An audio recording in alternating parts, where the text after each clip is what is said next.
Hey guys, welcome to Thunderstorm Stories. This is episode 3, Jonestown.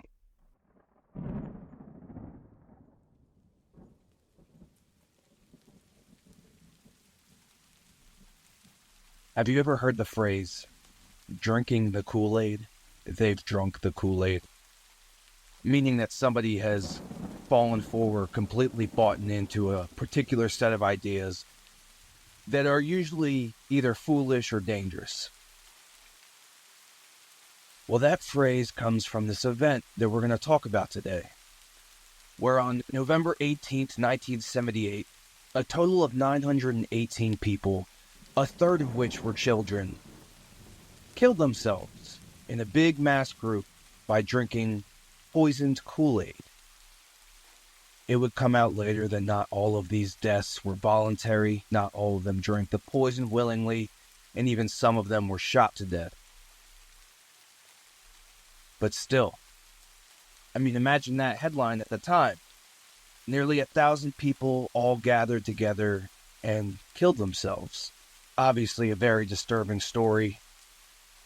It gets even more disturbing when you dig into the details of it, and we'll get to all of that.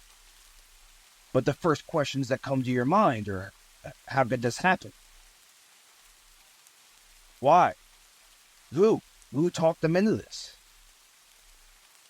The man that talked them into this is a man by the name of Jim Jones.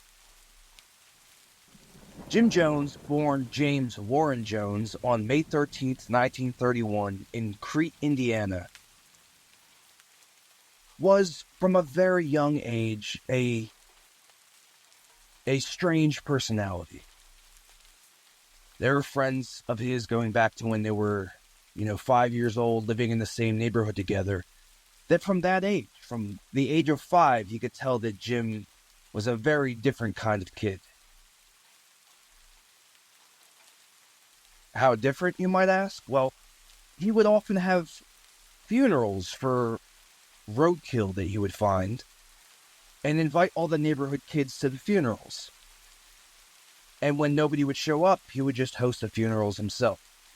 There's even a reported incident where one time he couldn't find any roadkill, but wanted to have a funeral. And so he stabbed a cat to death and then held a funeral for it.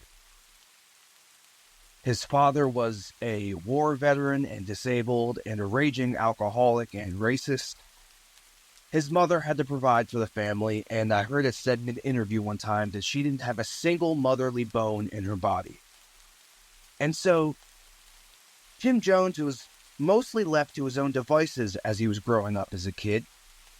Obviously, this led to him having weird funerals for roadkill and cats that he killed. But he also grew up looking for a kind of community and family that he didn't have at home. And he found that through the church, particularly Pentecostal churches. If you've ever been to a Pentecostal church, they're very energetic, everybody is very lively, and Jim felt at home there, and he particularly liked the preachers and the attention that they got. So he decides he wants to be one of them when he grows up, and he becomes one, and in 1955, founds his own church. He founded this church in Indianapolis and immediately stood out from the others for his progressive ideas towards racial integration. He allows mixed congregations at his church, which is not normal in this time in Indiana in 1955. He obviously starts to build a big following in the black community. Young people, people fresh out of college or currently in college start to gravitate towards him for his progressive ideas. But the majority of the state doesn't like it. They don't like his progressive ideas. And to touch on that even further, him and his wife become the first white couple in the state of Indiana to adopt a black child. They also adopt a Native American child, 2 Korean American children, and they even have one child of their own, who they named Stephen. Jim Jones called this his rainbow family, and so he stands out in a very racially segregated, 1955 Indiana as this progressive man. And not only does he preach this and invite it to his church, but he lives it. And you see it reflected in his family. The people of Indiana aren't ready for this. And he starts to have death threats. Someone draws a swastika on the church. Someone threw a dead cat into the church. He essentially gets run out of town. So Jones uproots his church and decides to move to Ukiah, California. Not only because California is more progressive in general, but Ukiah in particular was listed as one of the safest places to be in the event of nuclear war. And we will touch on this more later, but Jim Jones was a very paranoid man. And paranoid about a lot of things, nuclear war being one of them. So it's speculated that he chose this location because of its supposed safety in the event that nuclear war did break out. And in California, his church begins to have a lot of success. Again, California is more progressive, and so his progressive ideas about mixed congregations and civil rights are attractive in this area. A lot of black people, again, flock to his congregations, young people, and part of his attraction is his ability to speak publicly. He is a charismatic speaker, and I heard his son, Stephen Jones, say in an interview one time, it's like his whole body would enunciate what he's saying. And when you watch him speak, that is what he would do, his mannerisms, his hand movement. And he's such an enthusiastic and passionate speaker that even I'm starting to get fired up about some of the things he's saying.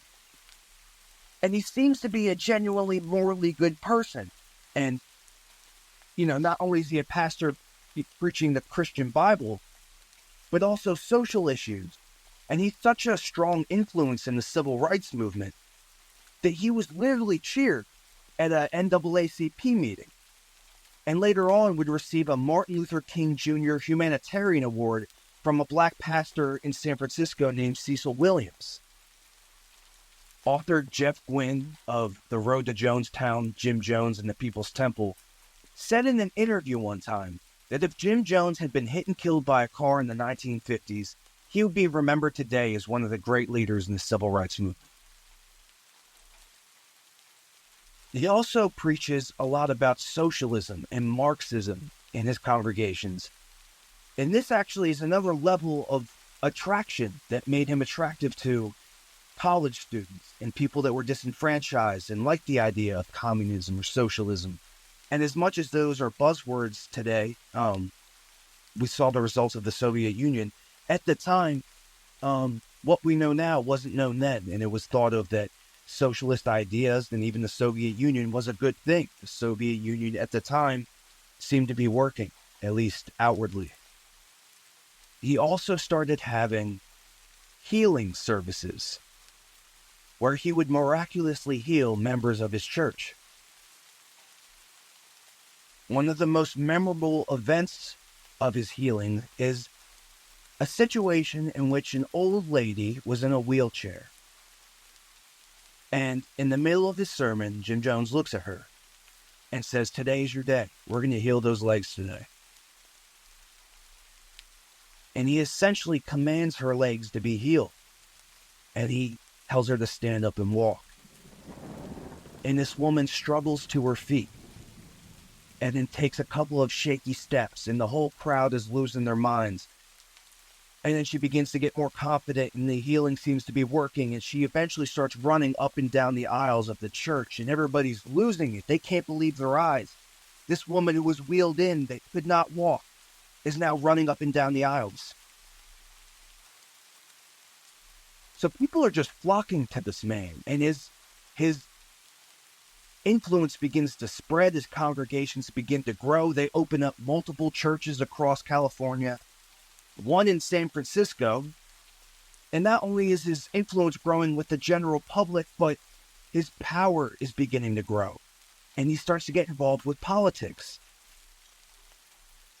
His role as the pastor of this church and his ability to have his followers do as he say was so influential in getting the mayor of San Francisco at the time elected, a man by the name of George Moscone, that Moscone rewarded him. He rewarded Jim Jones and made him the chairman of the San Francisco Housing Authority Commission. He would eventually meet privately with Walter Mondale, who was a vice presidential candidate at the time, and even had a meeting with the First Lady, Rosalind Carter. So he is becoming a man of power and influence and very much thought of as an upstanding moral citizen, somebody that you would want to be your pastor and you would want to flock to. But behind the scenes, things were a very different story. Around the time that Jim Jones moved to California, he began to abuse drugs daily. Not only did this increase his paranoia, but it increased his narcissism and maybe even induced a little bit of psychosis. There seems to be a very marked change from when Jim Jones moved from Indiana to California. Whether or not that's just his personality being more exposed, or whether he actually changed during this time is hard to tell. But rumors started to circulate about abuse happening within the church. Reports came out that he was having people publicly beaten during congregations or put on food rations for doing things that Jim Jones disapproved of. Reports that he was having affairs with some of the women in his congregation, and even that he raped some people in his congregation, both men and women. You can see the embers of how this is starting to turn into a cult. It's no longer just a church. Members that work for the church are working 80-hour weeks. Some of them are getting 2 to 3 hours of sleep a night, and they are ridiculed and chastised for getting too much sleep. Friends are encouraged to turn each other in if they're heard talking or doing anything that might be disapproved by Jim Jones. Family members turning on family members. It also came out that some of the healings, if not all of the healings that he did, were staged. That woman who I just mentioned, who got up from her wheelchair in a seemingly miraculous healing, was one of Jim Jones's secretaries who had been planted in the crowd. It all came crumbling down when, in the fall of 1973, 8 members of his church defected and went to a journalist who then published an article detailing all of the misgivings and all of the transgressions that were going on behind the scenes in the People's Temple Church. Jim Jones, already a paranoid man, is now confronted with the idea that everything he's built to this point is about to come crumbling down. And he decides his only course of action is to uproot the entire operation to a different country. And he decides to move everybody to a country called Guyana in South America. So Jim Jones and about 1,000 of his followers moved to Guyana, not all at once, but in little drips and drabs here. And they build an entire settlement, complete with houses, a pavilion, a daycare, a doctor's office. In the middle of the jungle, they cut down trees, and from scratch, these people pour their heart and souls into building a community in the jungle, and they do. You hate to give Jim Jones and anything he did credit, but just logistically to set this up, to build a community in the middle of a jungle in South America, is impressive. They named this settlement the People's Temple Agricultural Project, but it became known colloquially as Jonestown. Jim Jones promised that this would be paradise and a socialist utopia. But again, rumors started to come out that things were not all right in Jonestown. Reports that people wanted to leave and weren't allowed to, and even more than that, were beaten for even having the idea. And Again, that cultish big brother aspect. Family members turned in family members. A son would turn in a father. There were also reports that Jim Jones talked of mass suicide.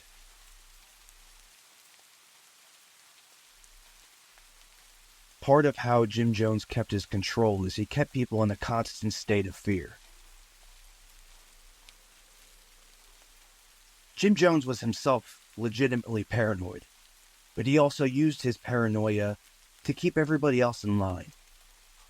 He told the black people that were a part of Jonestown that if they went back to the United States, they would be thrown in concentration camps, that nuclear war was going to break out any day, that there were people out to get them.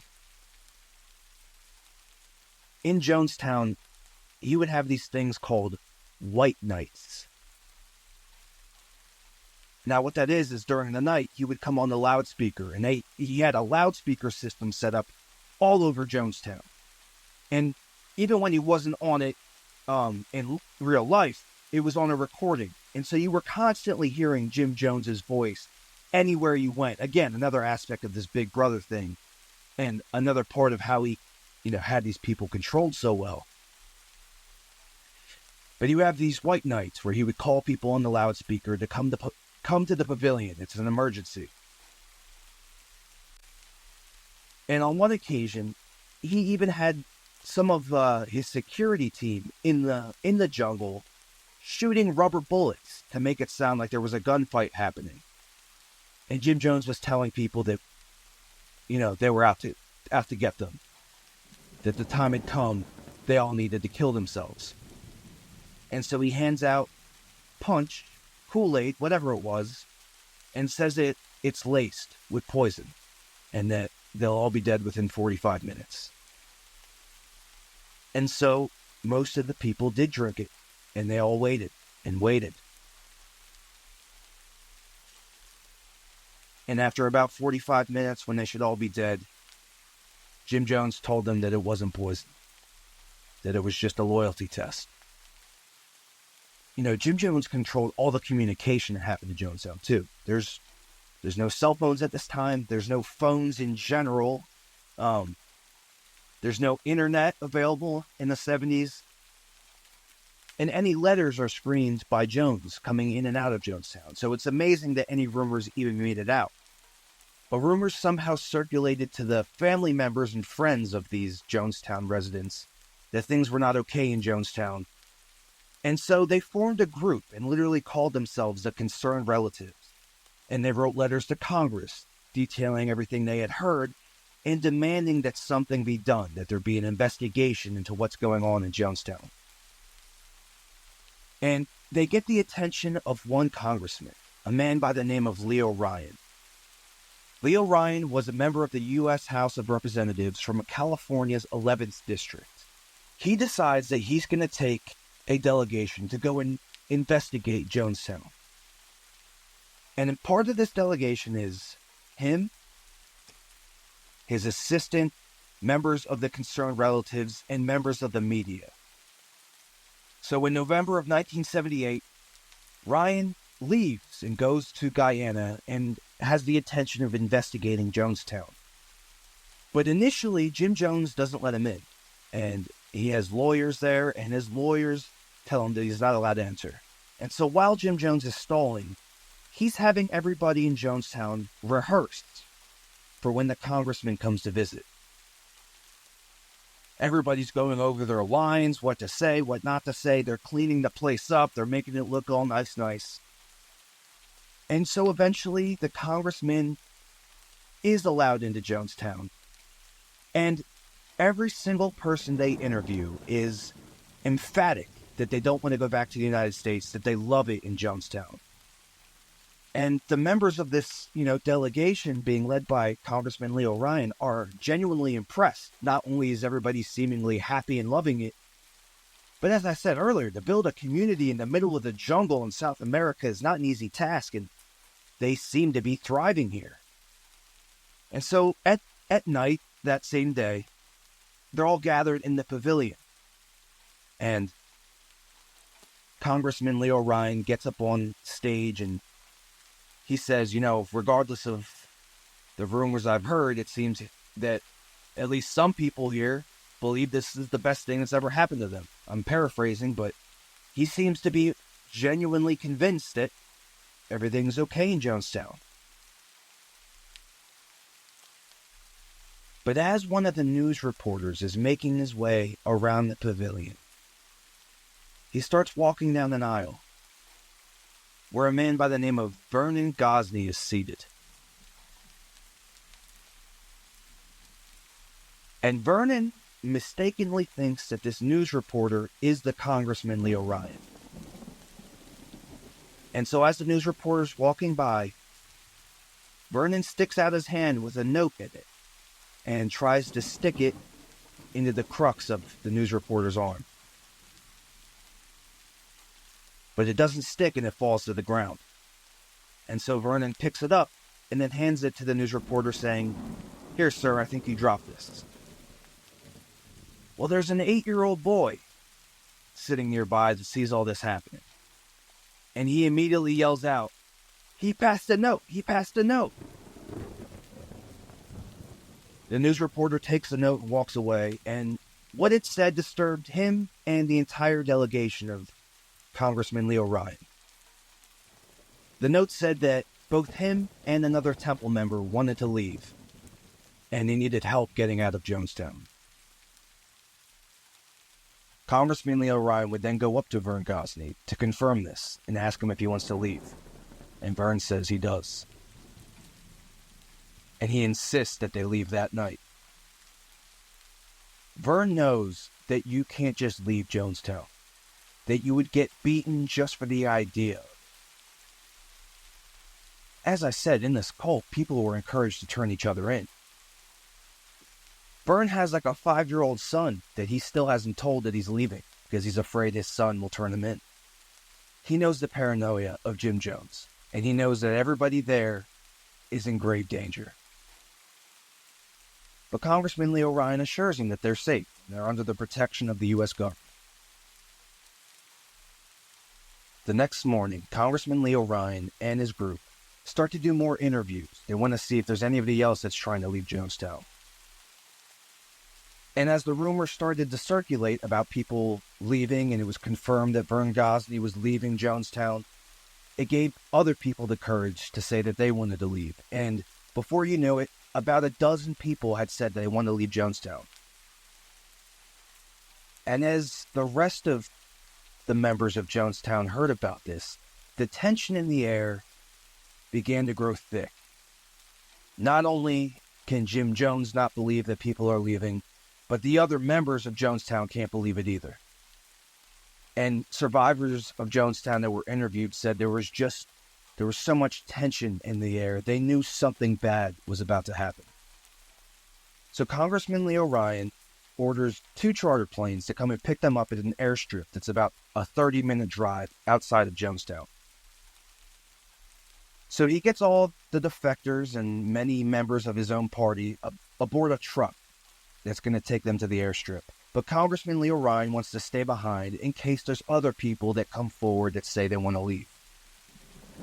Right before the truck takes off, another defector comes up and says that he wants to leave. This man's name was Larry Layton, and immediately the other defectors that were aboard the truck are suspicious. They know how close Larry is to Jim Jones, and they said there's no way that he would ever abandon him. But Larry insists that he wants to leave, and so eventually he is let aboard the truck. And so the truck is now starting to roll out. It's just starting to leave, and Congressman Leo Ryan is standing in the pavilion. Again, like I said, he wants to make sure there's not anybody left behind that might want to leave Jonestown. Well, behind Congressman Leo Ryan is a member of Jonestown who is shaking and crying. And then suddenly, he pulls out a knife and says, "This is what you get, motherfucker." And he goes and lunges and attempts to stab Leo Ryan. He's immediately wrestled to the ground by members of Congressman Leo Ryan's party and other members of Jonestown, and he's disarmed. The reality of the situation and how much danger Congressman Leo Ryan is in, starts to hit him. And he decides he's going to leave with everybody on the truck. The people on the truck saw the event take place, and so they had stopped the truck, and now Congressman Leo Ryan walks up to them, and the survivors say how disturbing it was to see him walking up disheveled and with blood on his shirt. The blood was from the member of the People's Temple that attacked him, not his own blood, but still, it was a disturbing thing to see. This man was a symbol of their protection, and here he is. He was almost attacked and killed. A little bit after they leave, Jim Jones sends his own truck full of Jonestown members to go intercept them at the airstrip. But we'll come back to that. A little bit after they all left, Jim Jones comes on the loudspeaker and tells everybody to assemble in the pavilion. What happens next is actually, amazingly, on audio recording that is actually available to the public. You can look this up and Google it right now and listen to it. It's a 45-minute audio recording appropriately named The Death Tape. What it is 45 minutes of Jim Jones on stage, at first telling everybody what needs to happen and convincing them what needs to happen. And then audio of it going on and all the noises in the background, and you hear Jim Jones trying to reassure everybody. The first thing Jim Jones says on this tape is, "Do you know how much I love you?" And then he goes on to tell them that it is time to commit revolutionary suicide. It is time for them to all take their own lives. Jim Jones claimed to be prophetic, and he claimed to have visions, and many of his followers believe this. And he said that he knows that one of the people that left with that group is going to shoot the pilot when the plane's in the air. And that plane is going to come crashing back into the jungle, and then they will come in, the U.S. government will come in, parachuting on them and torture their children and their elders. He essentially tells them they have no choice, that they'll never be allowed to live in peace, and after this plane comes crashing down into the jungle, that the government is going to come and kill them all. And again, he's trying to frame it as not just suicide, but a revolutionary act that's going to play some part in bettering the world. And on this tape, you can hear one of the members of Jonestown. Her name is Christine Miller. And she flatly asked if there's any other options. Jim Jones had flirted with the idea of evacuating to the Soviet Union. She asked if that's still possible. She says, everybody has a choice to make. If people want to take their own lives, they can, but she shouldn't have to. And that she should have a choice of what she does with her own life. Not only is she shouted down by Jim Jones, but by other members of Jonestown. A man, comes up on stage and you hear him say, "You're only in this position, Christine, because of him. You wouldn't be here if it wasn't for him. You owe him everything." And you hear another member of Jonestown, a woman, scream at Christine, "It sounds like you're afraid to die." And so this woman that was trying to steer the conversation and trying to avoid this talk of suicide that Jim Jones was talking of is shouted down. And she steps away and stops protesting. With no other objections, Jim Jones says it's time to bring out the solution. The solution was a tub filled with a flavored drink mixed with potassium cyanide. Now, there's actually controversy over what was used to flavor this poison drink. Initially, it was thought to be Kool Aid, and again, the phrase "drinking the Kool Aid" stems from this event we're talking about. But if you Google it and you look into it, most of the sources say it was actually an off-brand called Flavor Aid, and that Kool Aid was not used. This is a minor detail in the whole story, but worth touching on. There's a video of Jim Jones leading a camera crew through Jonestown and pointing out their stock of supplies. He says, "Oh, we have beans, rice, Kool Aid." Now, maybe he was referring to Flavor Aid, but he just used the term Kool Aid because it's a more popular known brand. But also, in his book, Raven, The Untold Story of Reverend Jim Jones and His People, Tim Reiterman mentions that both Kool Aid and Flavor Aid were present at Jonestown, and he's one of the survivors of the attack on the airstrip, which we're about to get to. So while Jim Jones is on the mic in the pavilion, trying to convince everybody that it's time to kill themselves, there are two events happening simultaneously. The first is on the airstrip. Two planes arrived to pick up Congressman Leo Ryan and the rest of his party, and they're beginning to board the planes. One plane is boarded and is essentially about to take off. The other plane is being boarded when a truck arrives filled with other members of Jonestown. Now, Congressman Leo Ryan and the rest of his group don't really know why they're there. Are they defecting too? They supposedly got out of the truck and looked around and were just looking at people's faces as if they were looking for someone. But they don't say anything. And Leo Ryan and the rest of his group kind of just try to ignore them and continue boarding the plane. Well, the people that had arrived in the truck then hop back into the truck. And they drive the truck around the plane to the side of it that is closest to the jungle, which was to cut off any people that would try to run for safety. Immediately, the people that were in the truck all hop out, armed with rifles, and open fire on everybody boarding the plane. At the same time, in the plane that's about to take off, one of the members that is on the plane is that man, Larry Layton. Well, as the people from the truck opened up fire on the one plane, Larry Layton pulls out a pistol and opens up fire on everybody in his plane.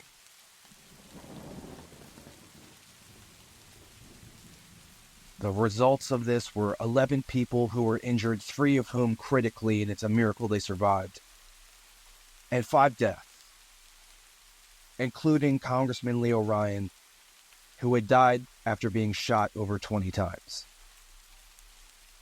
At the same time this is happening, there's another event going on in Georgetown, which is the capital of Guyana. Jim Jones had a house in Georgetown that was essentially the headquarters for them in the capital of Georgetown. In this house was a member of the People's Temple named Sharon Amos. Her real name was Lindsay, but there had been another Lindsay that had left the church back in California, and who had essentially betrayed Jim Jones. And so Jim Jones decided that nobody else can be named Lindsay, and made her change her name to Sharon. Well, before Jim Jones had gone on stage to convince everybody that it was now time to kill themselves, he had radioed into Sharon to tell her that it was time to kill themselves. Survivors report that she took this call completely stone-faced, unemotional, and simply said, okay. Now, what I'm about to tell you is one of the most disturbing parts of this whole story. Sharon Amos had 3 children. Martin, who was 8 years old, Krista, who was 10, and Leanne, who was 22. She grabs a knife from the kitchen and gathers her 3 children and tells them to come upstairs to the bathroom. Other members who were in the house reportedly heard a child cry, "Oh, Mama," and then screamed. The people that heard this ran up to the bathroom to find Sharon with her 3 children, all with their throats slit, and were in the process of bleeding out. Sharon Amos had slit the throats of first her 8-year-old and 10-year-old, and then faced her daughter Leanne, who was also holding a knife. And they put the knives to each other's throats. Leanne putting the knife to her mother's throat, and Sharon putting the knife to her daughter's throat. And on the count of 3, they both slit each other's throats.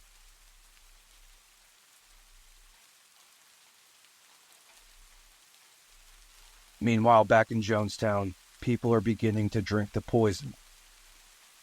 Some of the first people to drink it are children, and I mentioned this when we started this episode. Nearly a third of the 900 people who died that day were children. Now, this cyanide was supposed to be quick and painless. That was the whole point. They would come to find out that it wasn't. One of the symptoms of cyanide poisoning is you begin to froth at the mouth. And so these children, these babies, and some of the adults that have drank the poison are beginning to froth at the mouth. And some of them start going into convulsions. And the parents of these children that are now in the process of dying and the other members of Jonestown that are watching their family members die are beginning to become distraught. And you can hear on the tape, the death tape, you hear your babies just screaming and crying in the background, and you hear Jim Jones on tape telling that the parents and the mothers and the fathers need to die with dignity, that they need to stop acting like this, they need to pull it together. And death is nothing, it's just stepping over to the other side. And the scene is horrible, and you don't hear many adults in agony in the background, you mostly hear babies crying, but you hear Jim Jones come on the tape and say, I don't care how many screams, how many agonizing cries you hear, death is preferable to even 10 days more on this earth. And so these deaths are horrific. And it's not quick, and it's not painless. And part of the tragedy is, these kids were given the poison first, and some of them, the babies are stripped from their mother's arms, and Jim Jones is on the tape saying, Mother, please, calm down. Don't be like this. Don't act like this. Die with dignity with your child. But as, these people's children and their family members start to die, all this chaos is going on, and it's probably hard to think straight. These people, even if they were unwilling to drink the poison at first, are now like, what do I have to live for? There was a report of a man I saw in an interview, one of the survivors of Jonestown, saying that his wife was just walking around as if in a daze. And she had just watched her grandmother and her siblings, and they all drank the poison and were now dead. And she's saying, just take me. What else do I have to live for? And so she goes up, to quote the man, indifferently, and just takes the poison and asks her husband to hold her and lay her down next to her grandmother. And he does. And she dies in his arms.